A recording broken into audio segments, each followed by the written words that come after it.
నువ్వు ఇంకొకసారి కోర్టులో సొల్లు మాటలు మాట్లాడావంటే నీకు నాన్ బెయిలబుల్ వారెంట్ ఇష్యూ చేస్తాను. Sorry sir. సాక్షులు ఇచ్చిన స్టేట్మెంట్స్ ప్రకారం నీకేమైనా డౌట్స్ ఉంటే నువ్వు వాళ్ళని విచారించవచ్చు. అబ్బే, వాళ్ళతో నాకు పెద్ద పరిచయం లేదండి. కానీ ఒక డౌట్ ఉంది. ఏందద్యా? వాళ్ళు నిజమైన సాక్షులా దొంగ సాక్షులని? దొంగ సాక్షులా? ఆ, అసలు ఆ డౌట్ నీకెందుకు వచ్చింది? అదే సార్, ఆ ఏకాంతం వాళ్ళని విచారిస్తున్నప్పుడు వాళ్ళు బట్టి పట్టి మరీ చెప్తున్నారండి. బట్టి బట్టి చెప్పడం ఏంట్రా? వాళ్ళు బట్టి పట్టినట్టు నీకెలా అర్థమైంది? ఎందుకంటే నేను కూడా బట్టి పట్టి చెప్తాను కాబట్టి. ఆహా, ఇది నిజం సార్. నీ ఎర్రి ఇంకా తగ్గలేదురా. కోర్టులో నిద్రపోయినందుకు గాను డిఫెన్స్ లాయర్ మార్తాండం గారికి 3,000 రూపాయల జరిమానా మరియు 18 గంటలు జైలు రిమాండ్ విధించడమైనది. నీకు దండం రా నాయన. ఈడేనా రోజు జైలుకి వస్తున్నాడా? ఈ కేసును ఎల్లుండికి వాయిదా వేయడం అనేది.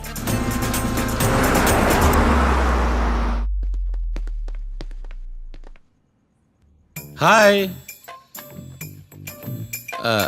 అర్థమైంది. రాత్రి జైల్లోనే మిమ్మల్ని ఇద్దరిని కలుద్దాం అనుకున్నానయ్యా. కేసు గురించి బాగా స్టడీ చేయటం వలన హాయిగా నిద్ర పట్టేసింది, అందుకే కలవలేకపోయాను. కలిసి ఉండాల్సింది, కస్తీరా కప్పెట్టేసేవాళ్ళం. ఈ కేసులో సాక్ష్యాలు చాలా బలంగా ఉన్నాయ్యా. అవతల ఏకాంతం గాడు వాడి తెలివితేటలతో సాక్షులందరినీ హిప్నటైజ్ చేశాడు. అందువల్ల అందరూ ఒకే పాట పాడుతున్నారు.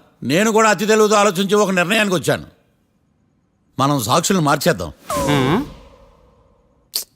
మార్చాల్సింది సాక్షుల్ని కాదు, లాయర్ని. What puppies you are talking? Sir, మేము లాయర్ని మార్చాలనుకుంటున్నాం సార్. నువ్వు ఉండు. ఒరే, దొంగ నోట్లు మార్చినట్టు లాయర్లు మార్చడం ఏంట్రా?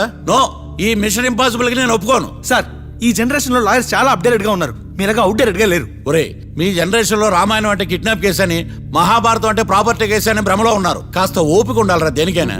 అయినా నేను శంకుస్థాపన చేసిన కేసులో వేరే ఎవడో గృహప్రవేశం చేయడం ఏంటి? ఇది చీటింగ్. ఇది నువ్వు పెట్టే టార్చర్ చీటింగ్ కాక నీకు దండే దండమేడమంటా? ఒరే, నా మాట వినండిరా. ఆ సాక్షులు నేను విచారిస్తాను. నాకు ఒక అవకాశం ఇవ్వండి. జైల్లో ఏం చేస్తున్నారా ఇంత ముందుగా ఉన్నారు? ఒరే, నాకు ఒక అవకాశం ఇవ్వండి. మీ తరపున నేను వాదిస్తాను. డోడ్ పోయేదే ఉంది, మహా అంటే ఇంకో వాయిదా. నువ్వు ఈ కేసులోంచి నువ్వు బయటపడ్డా వేరే చీటింగ్ కేసులో నేను లోపల దోస్తా. ఎప్పుడు అలా చెప్పు, ఇద్దరం కలిసి వెళ్దాం. నువ్వు ఉండమ్మా. అన్ప్రొఫెషనల్ ఖైదీస్ అని వీళ్ళంతా చూస్తా. నువ్వురా. కళ్యాణ్ ఆ డెసిషన్ తీసుకోవడంలో తప్పులేదురా, కానీ కొత్త లాయర్ అంటే కేసు మళ్ళీ మొదటికి వస్తుంది. నువ్వు ఇంకేం చెప్పద్దు. ఇంతవరకు కోర్టులో జరిగిన అవమానం చాలు. ఈ మావయ్య విషయంలో నేను తీసుకున్న రిస్క్ చాలు. వదిలే. అలా మాట్లాడుకు ప్లీజ్. మావయ్య కోసం కాకపోయినా నా కోసం ఒప్పుకోరా ప్లీజ్ రా, ప్లీజ్. ఈ ఒక్కసారికి నా మాట వినరా. నీ ఇష్టం తీసుకోపో.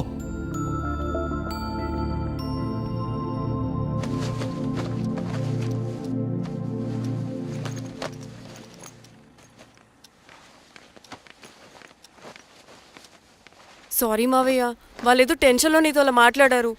వాళ్ళ తరపున నేను నీకు సారీ చెప్తున్నాను. ఈ కేసుని వాదించడానికి రాఖీ కూడా ఒప్పుకున్నాడు మావయ్య. కళ్యాణ్ కొత్త లాయర్ని పెట్టుకున్నా నా కోసం రాఖీ తరపున నువ్వే వాదించు ప్లీజ్ మావయ్య. చాలమ్మా, పెళ్లి చేసుకోకుండా సన్యాసినయ్యాను. ఈ కేసును వాదించి సన్నాసనయ్యాను. ఇక చాలు. నాకు నువ్వు ఒక్కడివే హోప్. ఎలాగైనా కేసుని వాదించు, రాఖీని రిలీజ్ చేయించు మావయ్య. రాఖీ లేకుండా నేను బ్రతకలేను. మీలాంటి వాళ్ళకి ఎలాంటి వాళ్ళని లవ్ చేయాలో క్లారిటీ లేదు. తొందరపడి ప్రేమించడం, ఆ తర్వాత బాధపడటం. ఇప్పటికైనా చెప్తున్నాను, ఆ రాఖీ గారిని ప్రేమించి నీ జీవితాన్ని సర్వనాశనం చేసుకోకు. వాడి లవ్కి బ్రేకప్ చెప్పి నువ్వు కూడా నాతో పాటు వచ్చేసాయి. వాడి పాపను వాడే పోతాడు. నెవర్. రాఖీకి దూరంగా బ్రతకడం నా వల్ల కాదు మావయ్య. శతకోటి ఫెయిల్యూర్ లవ్ స్టోరీలో నీదొక బోడీ లవ్ స్టోరీ. నువ్వు ఆఫ్టర్ ఆల్ వాడి లవర్వి. నువ్వేదో వాడికి భార్యలాగా, వాడేదో నీ మొగుడులాగా ఓ ఫీల్ అయిపోతావేంటి? అవును, వాడు నా మొగుడే, నేను అతని భార్యని. అమ్మా, నువ్వు వాడి భార్యవా? ప్రేమిస్తే ప్రాబ్లమ్స్ రావడం కన్ఫర్మా? మనం ఎప్పటికీ విడిపోం. మనం ఎప్పుడు విడిపోకూడదంటే ఏం చేయాలి? దానికి ఒక్కటే మార్గం ఉంది, మనిద్దరం ఒక్కటవడం.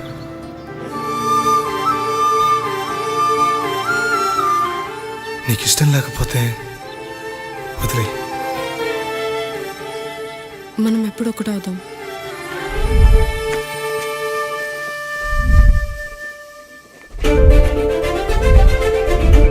పెళ్ళి అయిపోయిందిగా, ఇంకా మనల్ని ఎవరూ విడదలేరు. నిజంగా ఇక్కడ జరిగిందంతా నాకు కలలా ఉంది. పోనీ రెండోసారి పెళ్లి చేసుకుందామా? రెండోసారి ఫ్యామిలీ మెంబర్స్ని ఒప్పించి చేసుకుందాం. ఓ, అదొకటి ఉంది కదా. ఇలా పెళ్లి చేసుకుంటామని ఎప్పుడు అనుకోలేదు. అమ్మయ్యా, ఓ పని అయిపోయింది. నెక్స్ట్ ప్లాన్ ఏంటి? ఏంటి అప్పుడే మర్చిపోయావా? ప్లాన్ ప్రకారం నువ్వు రేపు మా ఇంటికి వచ్చి మా నాన్నతో మన లవ్ విషయం మాట్లాడు. ఓయ్, రేపు నా వల్ల కాదు. బ్యాంక్ పని మీద కొవ్వూరు వెళ్తున్నాను. ఖచ్చితంగా వెళ్ళాలా? ఆఫీస్ పని కదా, తప్పదు. తొందరగా వస్తావు కదా? హే, 2 డేస్లో నీ ముందు ఉంటాను. I promise. Chill, okay? I'll be back. Till then keep missing me. I love you. పద.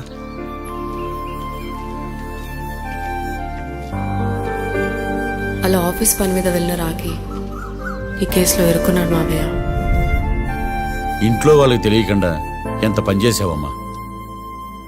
సారీ మావయ్య, ఏం జరిగినా మేము విడిపోకూడదని అప్పుడు ఆ నిర్ణయం తీసుకున్నాం. కానీ పరిస్థితులు నిజంగా మమ్మల్ని దూరం చేశాయి. ఇంట్లో వాళ్ళకి చెప్పకుండా పెళ్లి చేసుకున్నందుకు నన్ను క్షమించు మావయ్య. నాన్నకు మా పెళ్లి విషయం చెప్పొద్దు మావయ్య, ప్లీజ్. చూడమ్మా, మీ జనరేషన్లో మీరు తీసుకునే నిర్ణయాలు మీరు మాత్రమే బాగుండాలని కోరుకుంటారు, కానీ కుటుంబం అంతా కలిసి ఉండాలని కోరుకోరు. ఈ జనరేషన్తో పాటు మనం కూడా మారాలి, నేను దాన్ని కాదన్నాం. కానీ సాంప్రదాయాలు మారవు, వాటిని మనం మార్చలేవమ్మా. నువ్వు జీవితంలో సంతోషంగా ఉండాలన్నదే చనిపోయిన మీ అమ్మ కోరికమ్మా. మీ అమ్మకు తమ్ముడిగా నిన్ను సంతోషంగా ఉంచడమే నా బాధ్యత. నీ జీవితం బాగుండాలని ఈ కేసు నేను టేకప్ చేస్తాను. మీ ఇద్దరిని కలుపుతానమ్మా, ప్రామిస్. మర్డర్ ఎవరైనా చేయొచ్చు, కానీ దాని కేసు నుంచి బయటపడేసే బాధ్యత ఒక్క లాయర్ మాత్రమే చేయగలడు. ఒక్కసారి నువ్వు ఈ ఫైల్స్ చెక్ చేస్తే ఈ కేసుకి హెల్ప్ అవుతుందేమో మావయ్య.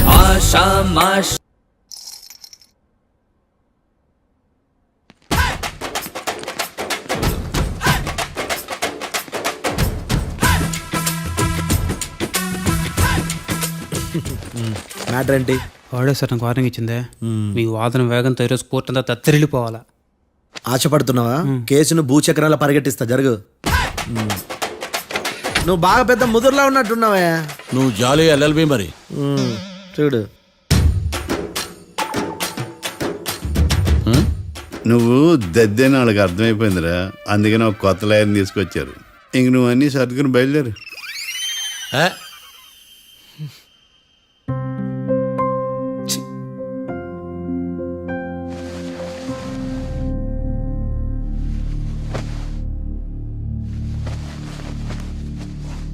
కేసేంటో తెలుసా? ఈ కేసుని కొత్త లాయర్ మిస్టర్ భేతాళం వాదించడానికి కోర్టు అనుమతించింది. మిస్టర్ భేతాళం, మీ వాదన మొదలు పెట్టండి. నాకు ఈ అవకాశం ఇచ్చిన జడ్జి గారైన జమ్ములింగం గారికి ధన్యవాదాలు. జామేంట్రా?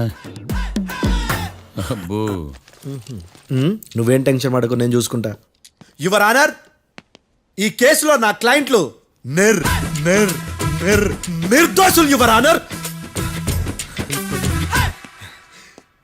ఈ నెల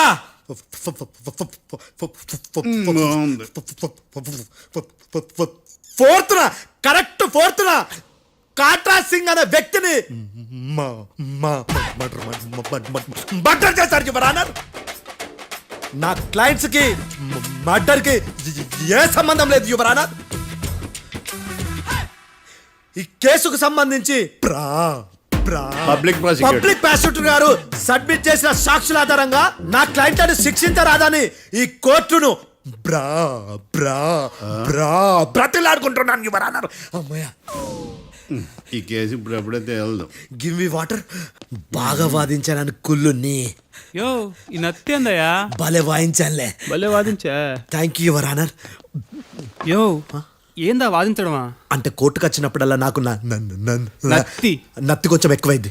కొంచెం కాదు, కిలోమీటర్ ఉందాడా. నువ్వు టెన్షన్ పెడితే ఇంకా ఎక్కువైంది. ఓ ఏదో ఒకటి చేసి వాదించవయ్యా. నేను చూసుకుంటా. మీకు ఇలాగే జరగాలి. నేను పరిగెట్టిస్తా. యాడ్ నుంచి వచ్చారా మీరందరా ఒకరి తర్వాత ఒకళ్ళ?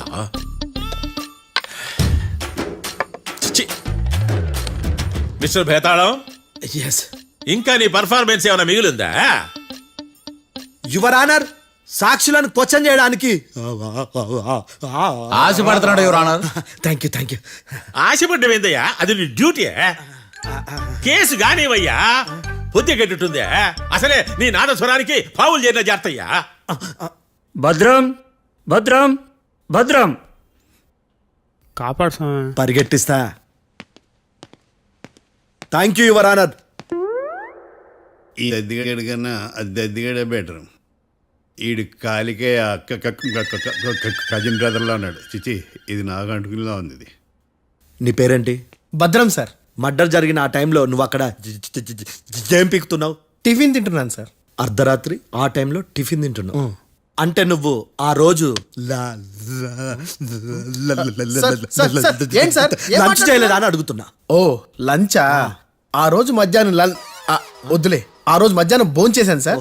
నైట్ ఫుడ్ ఏం తీసుకోలేదు. ఓహో, మీరు నా క్లయింట్స్ ని ఎంత దూరం నుంచి చూసారు? 50 అడుగుల దూరం నుంచి చూశాను సార్. అర్ధరాత్రి 50 అడుగుల దూరంలో క్లారిటీగా నా క్లయింట్స్ అని చూసావా? చూశాను సార్. ఓకే, నువ్వు కళ్ళద్దాలు వాడతావా? అప్పుడప్పుడండి. ఏది నీ సోడబుడ్డి అద్దాలు మా కోర్టు వారికి చూపించు.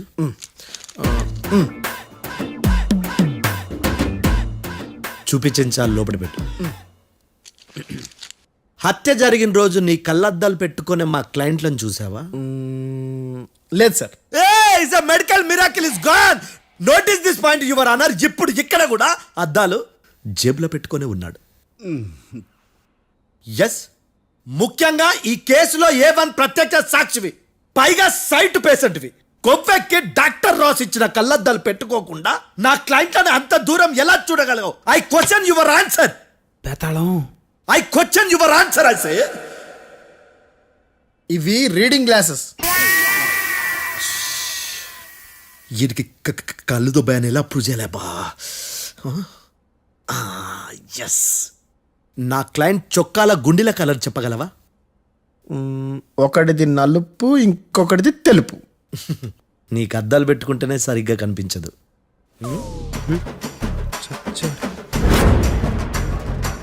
చొక్కాన్న మార్చుకోవాల్సింది. చాలు చాలులే, no more questions, no more questions. ప్రశ్నించింది చాలులే. దా ఐ హార్టెడ్ యువర్ ఆనర్. నీ అమ్మ పడవ. బేతాళం.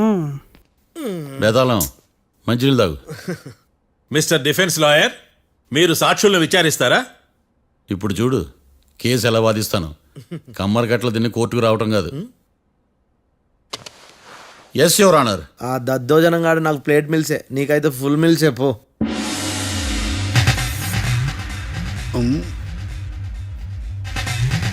ఈ కేసులోని సన్నివేశాలు, పాత్రలు కేవలం కల్పితాలు కావు. ఇప్పుడు నేను వాదించబోయే కేసు ఎక్కడి నుంచి కాపీ కొట్టలేదు. No animals are harmed in this case of investigation. పొగ త్రాగడం, మద్యం సేవించడం ఆరోగ్యానికి హానికరం మరియు ప్రాణాంతకం. Smoking and drinking is injurious to health. It causes cancer.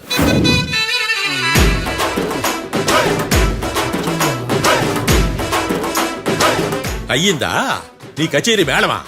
Disclaimer notice your honour. నీ సెన్సార్ కార్డు పక్కన పెట్టా కేసు చూడమయ్యా. Yes mister Bhadram. Yes sir. నా క్లయింట్స్ దాబా నుంచి వెళ్ళిపోగానే సేమ్ కలర్ కారులో వేరే ఎవరో వచ్చి కాట్రా సింగ్ వచ్చేసి వెళ్ళిపోయి ఉండొచ్చుగా. పొట్లకాయ ఛాన్సే లేదు సార్. ఎందుకు ఛాన్స్ లేదు? అంత టైం లేదు కాబట్టి. టైం లేదా? అంత కరెక్ట్ గా ఎలా చెప్పగలుగుతున్నావు? వాళ్ళ దాబాలు ఎంతసేపు ఉన్నారు? 2 minutes. 2 minutes? Yes sir. Are you sure? Successful గా sure. అంటే నువ్వు టైం చూసి మరీ నోట్ చేసి చెప్తున్నావా? లేదు. నువ్వు చెప్పిన సాక్ష్యం ప్రకారం నా క్లయింట్స్ దాబాలోకి వచ్చినప్పుడు నువ్వు టిఫిన్ ప్రిపేర్ చేస్తూ ఉన్నావు. am I right? Right sir. Gun పేలిన శబ్దం అప్పుడు నువ్వు టిఫిన్ మెక్కుతూ ఉన్నావు. am I right? ఇది కూడా రైటే సార్. తల అడ్డంగా ఊపుకో, ఊడిపోతుంది. సారీ. నేను ఇంకా పూర్తి చేయలేదు. సో 2 minutes లో నువ్వు టిఫిన్ తయారు చేయడం, మెక్కడం జరిగిపోయినాయి, అంతేనా? అంతే అంతే. ఆ రోజు రాత్రి నువ్వేం తిన్నావు? నూడిల్స్. టిఫిన్ ముందా, టిఫిన్ తర్వాత? టిఫినే నూడిల్స్ గా తిన్నాను. ఓ న్యాచురల్లీ నాకు కూడా నూడిల్స్ అంటే చాలా ఇష్టం. మంచి. కన్ఫర్మా? Confirm sir. పక్కానా? పక్కా సార్. లాక్ చేయమంటావా? చేసేయండి sir. Okay your honour. Your honour, mister Bhadram 2 నిమిషాల్లో నూడిల్స్ తయారు చేసి తినగలని ఖచ్చితంగా చెప్తున్నాడు. ప్రపంచంలో ఏ వ్యక్తి వల్ల కూడా ఇది సాధ్యం కాదు యువర్ ఆనర్. అబ్బా, ఇదిలా మిస్ అయ్యాను. With your permission. అమ్మా, నువ్వు నూడిల్స్ ఎంతసేపట్లో తయారు చేయగలవు? 10 నిమిషాలు. మీరు? 9 నిమిషాలు. మీరు? 8 నిమిషాలు. అంటే సగటున 5 నిమిషాలకి నూడిల్స్ తయారు చేయగలరు యువర్ ఆనర్. గుండెలు గుర్తు పెట్టుకున్నావు కానీ నూడిల్స్ ఇలా మర్చిపోయాను. బావా ఏంటి బయట వాయిస్తున్నాడా? మిస్టర్ భద్రం, అయ్యా నువ్వేమో నూడిల్స్ 2 నిమిషాల్లో తయారు చేస్తా అని చెప్తున్నావు. ఎలా చేస్తావు? సార్ నాకు చిన్నప్పటి నుంచి నూడిల్స్ అంటే చాలా ఇష్టం సార్. నేను నూడిల్స్ చాలా ఫాస్ట్ గా వండుతాను సార్. ఒట్టు సార్. అంటే నీ నూడిల్స్ ఏమన్నా మ్యాజిక్ నూడిల్సా? నేను ఇప్పుడే స్టవ్ నూడిల్స్ తెప్పిస్తాను. 2 నిమిషాల్లో నువ్వు ప్రిపేర్ చేయాలి. 2 నిమిషాలకి 1 సెకండ్ అటు ఇటు అయినా కుదరదు. సార్ ఇదేమైనా మాస్టర్ చెఫ్ ప్రోగ్రామా? మాస్టర్ చెఫ్ ప్రోగ్రామ్ అయినా ఏదైనా సరే 2 minutes లో నువ్వు ప్రిపేర్ చేయాలి. సార్ నేను ఖచ్చితంగా చెప్పలేను సార్. ఖచ్చితంగా చెప్పకపోయినా నాకు అనవసరమయ్యా. 2 నిమిషాలు నువ్వు చేస్తావు లేదా? మిస్టర్ మార్తాండం, పాస్పోర్ట్ ఎన్నిళ్ళు కడిగినట్టు అడిగిందే అడగతావేంది?